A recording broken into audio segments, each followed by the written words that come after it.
Muito obrigada por terem aceitado participar no podcast E se falássemos da Europa. Hoje vamos falar da Europa, da vossa experiência como estagiários no Parlamento Europeu.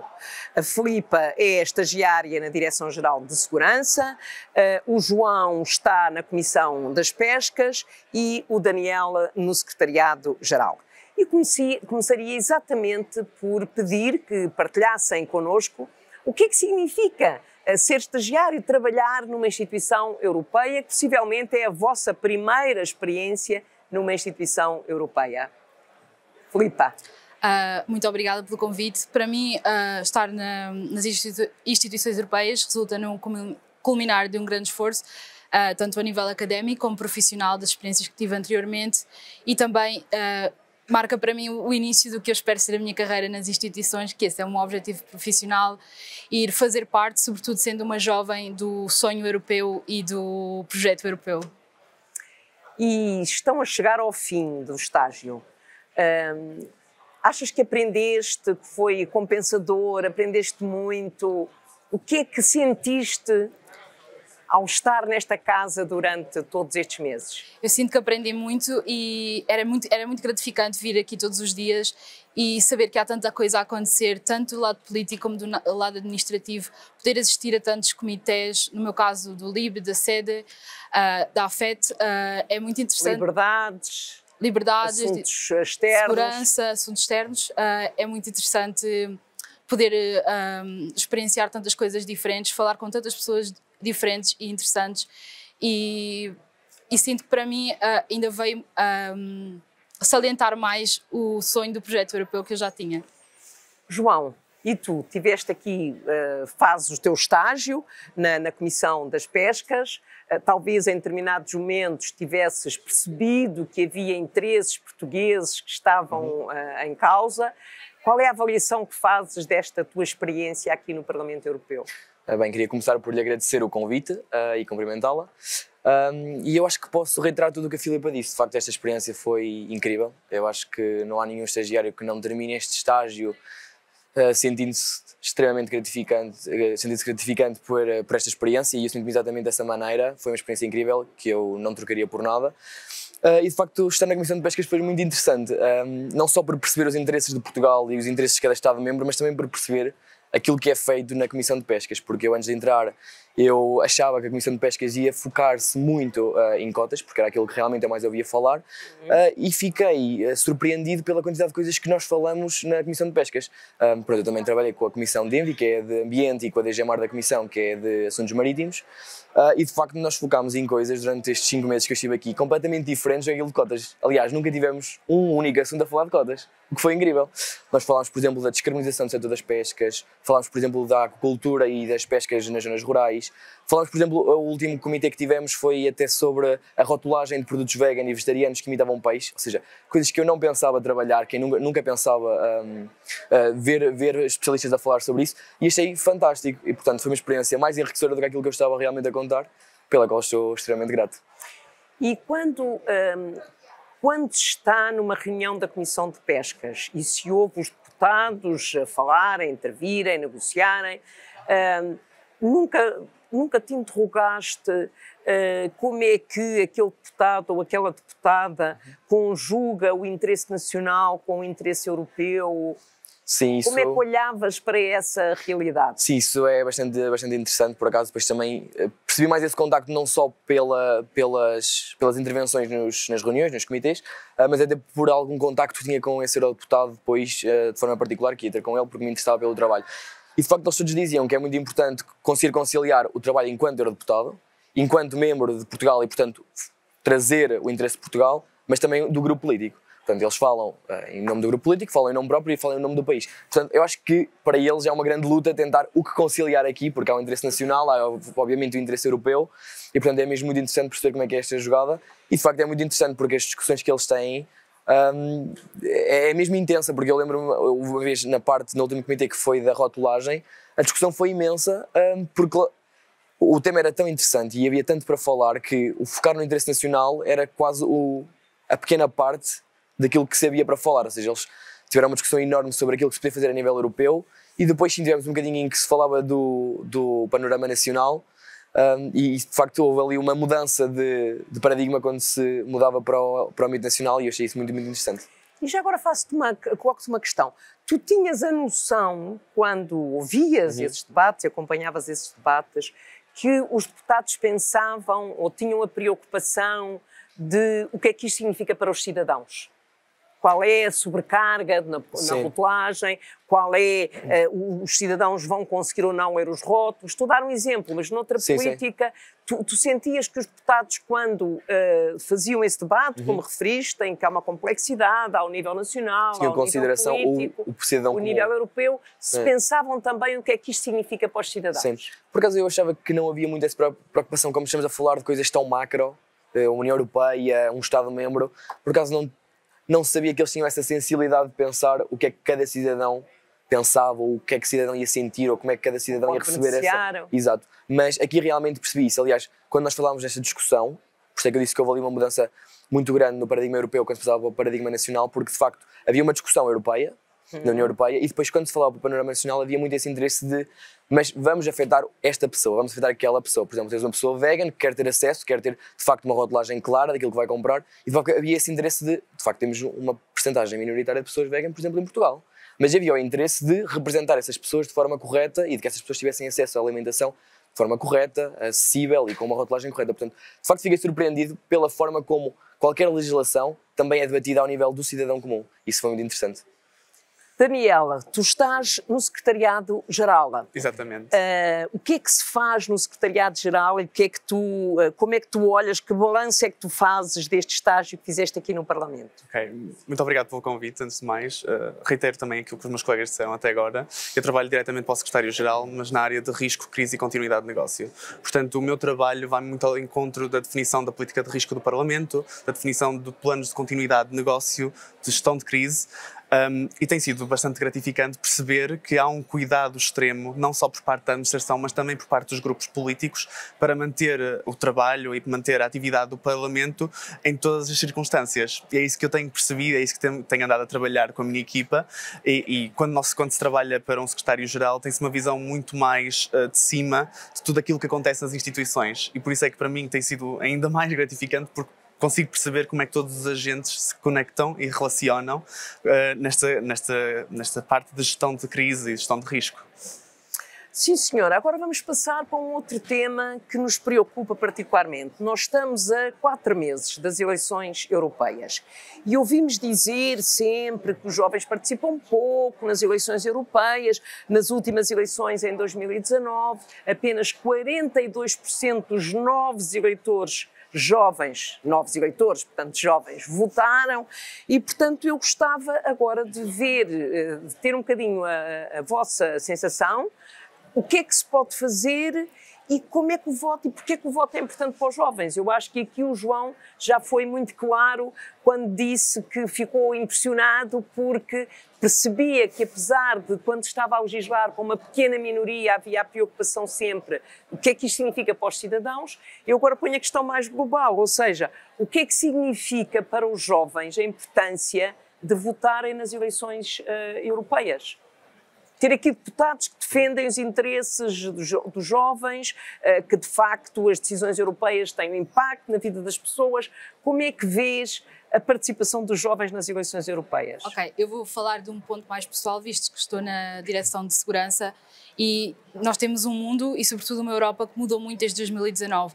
Passámos por uma crise pandémica, passámos por guerras em território europeu, então agora mais que nunca é importantíssimo irmos votar, é importantíssimo escolhermos corretamente quem serão os nossos próximos representantes e sobretudo numa altura em que temos ameaças híbridas, tanto a nível de cibersegurança como mesmo ameaças físicas para a Europa e para a União Europeia e até mesmo para Portugal. É uma altura mesmo muito importante para todos os jovens irem votar, porque eu lembro-me de umas palavras da Presidente Roberta Metsola: se nós não escolhermos, alguém vai escolher por nós. Então eu apelo a todos os jovens que vão votar nestas eleições e mesmo nas nossas eleições nacionais. João, o que é que tu tens a dizer aos jovens para que eles votem mais? E não é só votar mais porque se pede que votem mais, é votar mais porque sentem que é importante votar.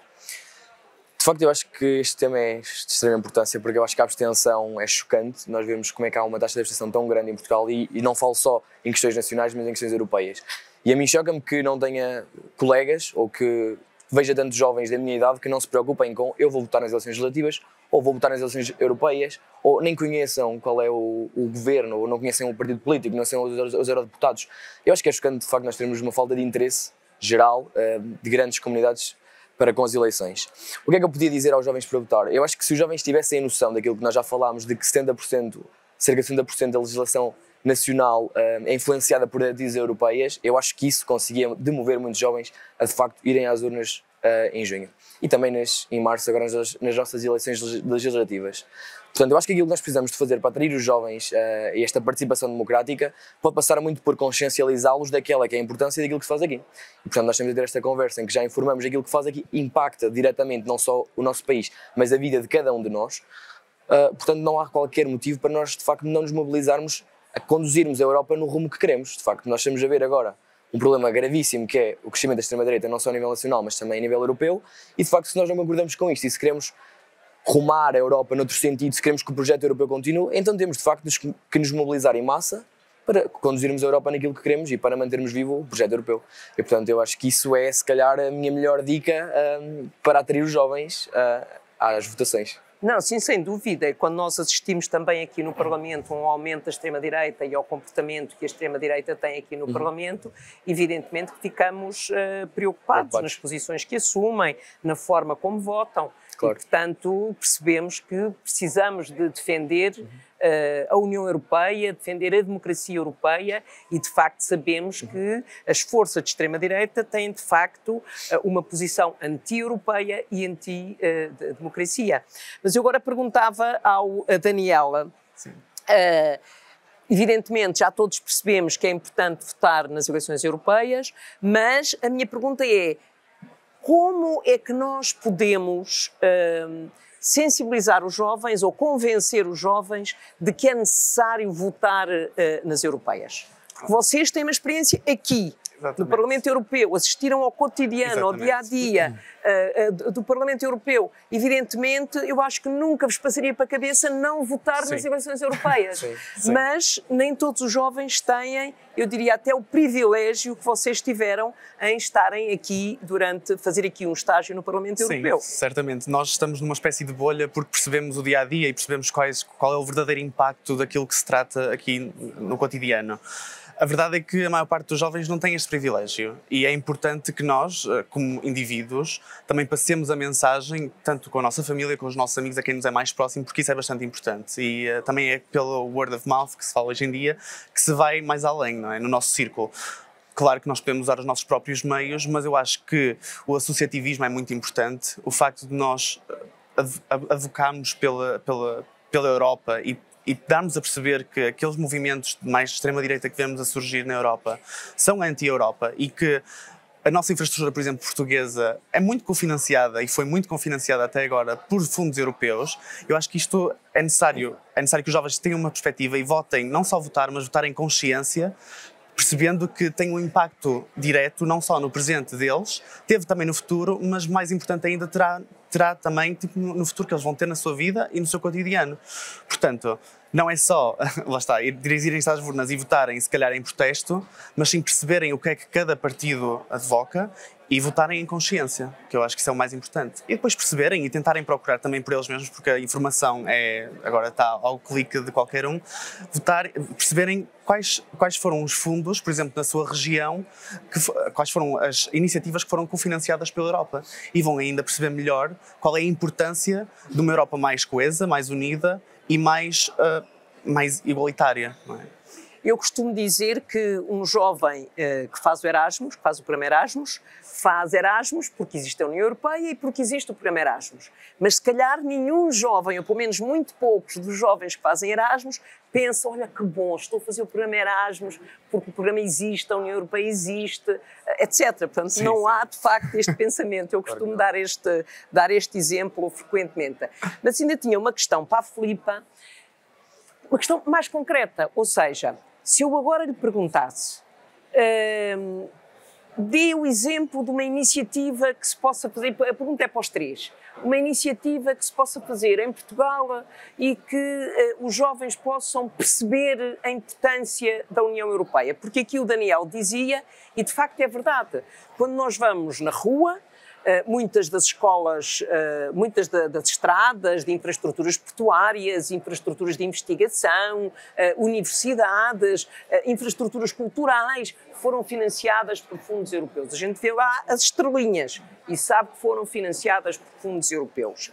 Muitas vezes as pessoas beneficiaram diretamente, os jovens investigadores, os jovens muitas vezes que estão ligados a empresas mais de ponta, que tiveram financiamento para o investimento, que foram financiamentos que foram suportados ou foram cofinanciados por fundos europeus. Portanto, essas situações existem, mas muitas vezes os jovens não têm a noção de que as estrelinhas representam uma pertença europeia, não representam só o financiamento, representam a pertença europeia, os princípios, os valores, as prioridades. Nós hoje dizemos claramente as nossas prioridades são a transição climática, a transição digital, e dizemos não basta dizer que estas prioridades existem, é necessário que existam financiamentos para que essas prioridades se possam desenvolver. Mas o desafio que eu vos colocava é, se tivessem que escolher uma iniciativa, uma ação para sensibilizar os jovens para a importância da União Europeia, o que é que fariam? Eu, tendo em conta que o público-alvo seria os jovens, eu apostaria bastante no mundo digital, visto que estamos numa altura de digitalização. A maioria das notícias, da informação que os jovens consomem é através da internet, das aplicações.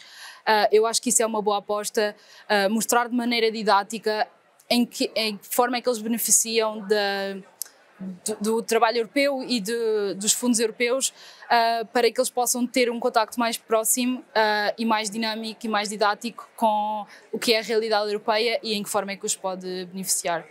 E o Parlamento Europeu tem muitos materiais online que podem ser usados nessa linha, evidentemente, é muito interessante. E o João, o que é que faria? Sim, o que é que eu faria para atrair os jovens? Eu se calhar pegaria no nome do seu podcast e transferia-o para o Panorama Nacional.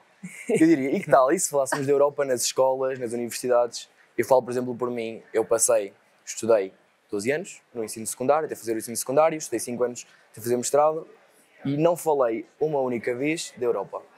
Por exemplo, tive a conexão com a Europa quando me associei a organizações juvenis, a juventudes partidárias. Fora isso, não tinha qualquer conexão à Europa. Por exemplo, a forma como eu soube dos estágios Schuman, dos estágios do Blue Book, dos estágios do Conselho, foi porque eu me associei a associações e organizações e de facto tive contacto a falar com outros jovens, a falar com outras pessoas. Porque de facto na escola não há contacto com a Europa, não há contacto com aquilo que é feito aqui, portanto. À exceção dos alunos que fazem Erasmus. Também, exato. E agora Erasmus mais, sim, que é todos os níveis. Eu já dizia os Erasmus que é muito redutora. Ou seja, a Europa faz tanto por nós que se calhar os Erasmus é uma coisa hoje em dia redutora porque as pessoas quase nem associam à Europa. Portanto, eu falava em fazer algo mais do que isso. Por exemplo, quem não tem um background ou quem não faz um percurso académico relacionado em estudos europeus, em relações internacionais, de ir até direito, quiçá, não tem esse contacto. Mas, por exemplo, há imensos jovens, a maior parte dos meus colegas não fez esse percurso, portanto, não tem contacto com a Europa. Portanto, eu diria, e que tal, e se falássemos da Europa nas escolas, nas universidades, acho que se calhar começávamos a atrair mais jovens para aquilo que é a Europa, para aquilo que é feito dentro da Europa, e se calhar termos uma maior adesão nas eleições europeias. E o Daniel, qual é a sugestão que tem para nos dar? Não, os pontos dos meus colegas são de facto corretos e eu reitero tudo aquilo que eles disseram. E esta iniciativa em si é já um avanço e já estamos a sensibilizar as pessoas que estão a ver este podcast. Agora, a questão é, os jovens, por exemplo, que hoje começam a votar, estão a sair do 12º ano em Portugal e não tiveram ainda a oportunidade, provavelmente, de fazer Erasmus, portanto, nem esse primeiro contacto têm. Agora, com Erasmus+, já inclui. Exatamente, mas ainda é uma porcentagem muito redutora. A questão é, esses jovens também já não se lembram do que é ter mobilidade entre países, do que é que não é ter mobilidade entre países. Por exemplo, não poder ir à Espanha sem um passaporte, não poder ir a qualquer país fazer férias ou etc. Portanto, é importante sensibilizá-los para que isso é uma coisa que não está garantida, não é? Que a nossa Europa de hoje em dia permite-nos, mas é algo que pode não vir a estar garantido no futuro. Portanto, eu destaco uma iniciativa do Parlamento Europeu, que é o website do que é que a Europa fez por mim, em que nós podemos escrever a nossa região e ver todos os projetos que foram cofinanciados pela Europa e perceber realmente o impacto que a Europa tem na nossa região e no nosso dia-a-dia. Portanto, eu destacaria este projeto, mas tudo aquilo que os meus colegas disseram é também muito válido. Já temos aqui três projetos muito interessantes. Eu tenho uma questão final, que é, o João já o referiu, que tinha tido conhecimento dos estágios do Parlamento Europeu através das associações com as quais trabalha, e a Filipa e o Daniel, como é que souberam que este programa de estágios existia?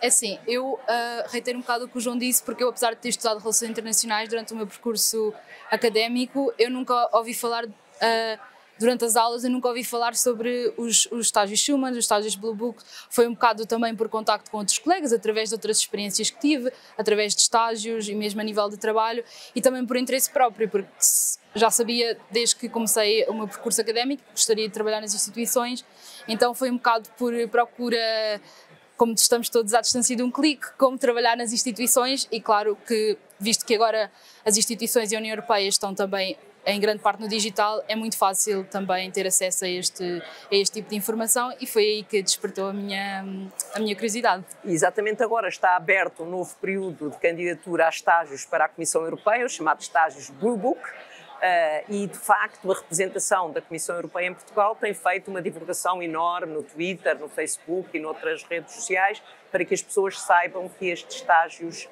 existem. Eu acho que às vezes também há um bocadinho um receio de sair do país e de fazer um estágio e cair nesta casa, e como é que nós nos sentimos no meio de uma casa com esta dimensão. Mas a vossa experiência foi positiva. Imagino que os primeiros dias foram mais difíceis, mas depois entraram... Sim, é muito fácil, eu acho que é muito fácil entrar aqui na bolha, gostar, apaixonar-se e querer ficar, sem dúvida. E o Daniel, como é que soube do estágio? Bem, eu quando soube do estágio foi numa pequena ação de sensibilização na minha faculdade, na Universidade Católica. Na altura eu trabalhei no Banco de Portugal, portanto não me candidatei logo aos estágios, depois fui fazer mestrado e fiz mestrado fora de Portugal. Quando terminei o mestrado eu tinha uma oferta de trabalho numa empresa de software no país em que eu estava a estudar, em Dublin. Mas ainda assim tinha o bichinho das instituições e gostava muito de conhecer e queria mesmo perceber como é que funcionavam. E foi aí que, na altura, lembrei-me dessa pequena ação de sensibilização e candidatei-me a um estágio Schuman. Schuman são os estágios do Parlamento Europeu. Os da Comissão Europeia são o Blue Book, o livro azul. Exatamente. Pronto, foi aí que eu me candidatei. Na altura, quando recebi o sim, sabia que tinha a minha opção feita.